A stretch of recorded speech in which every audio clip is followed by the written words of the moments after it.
আমার বাড়ির মধ্যে খানা পিনা পাকাইছে, বাজার করছিলাম আমি। পরশুদিন দুপুরের সময় কিদ্দা ভাত খাইছিলেন। আপনারা মনে হয় বাল্যকান্দির লোক এরকম ঘটনা ঘটনা পারবেন, আমার কিছু কোন চিন্তা করুন লাগছে।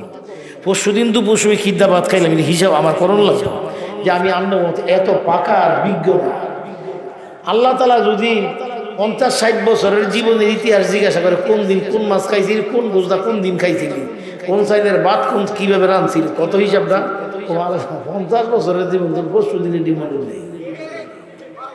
আল্লাহ তালা মায়া করে দয়া করে আমাকে মাফ করে দিবেন, এই আশার মধ্যে আছে।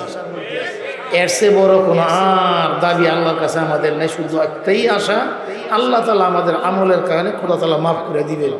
আমরা সবসময় তার রহমতের কাঙ্গাল, সবসময় তার রহমত চাই।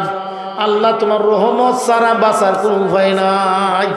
আল্লাহ তুমি যে রহমত দিছে সেই রহমতের মধ্যে আমরা থাকতে চাই, রহমতের নাম উম্মেদ কইরো না। আল্লাহ তুমি আমাদের দূরে সরাইয়া দিও না, আমরা বিক্ষিপ্ত করিয়া ফেলাইয়া দিও না। যদিও আমরা তোমাকে চিনি না, জানি না, বুঝতে পারি নাই, বড় বড় বুজুর্গ লোকদের কাছে যাই তোমাকে চিনবার জন্য। আজকে পিসাব চরমনে আসছে এই মাহফিলের মধ্যে আল্লাহকে চিনাইয়া দেওয়ার জন্য।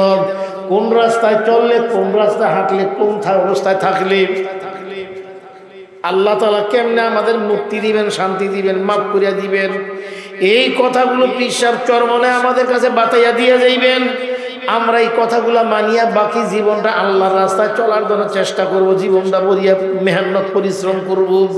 আল্লাহর কাছে বলবো, আল্লাহ তুমি আমাদেরকে এই মহতি মজমার উসিলায় নেককার ওলি বলে কবুল করো, জোরে কোন আমিন।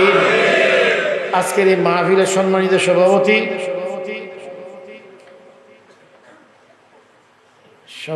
নাই নাকি?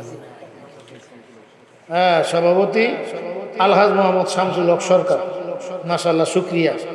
আমাদেরকে মেহমানদারি অভ্যর্থনা জানানোর জন্য, আমাদের বরণ করে নেওয়ার জন্য, খুশি বলে সালাম কালাম দিয়ে মাথা হাত বুলিয়ে দেওয়ার জন্য যে ব্যক্তিরা, সেই ব্যক্তি হল হাজি মোহাম্মদ শাহজালাল ভাই, সদর গজারা মুজাহিদ কমিটি, গজারা থানা মুজাহিদ কমিটি। উনি আমাদেরকে স্নেহ করে, মায়া করে মাথার মধ্যে হাত বুলিয়ে নিশ্চয় বুঝা দিবেন। এত লোকের মাথায় কি আর হাত দিতে পারবো? মুখে কই লইতে হইল।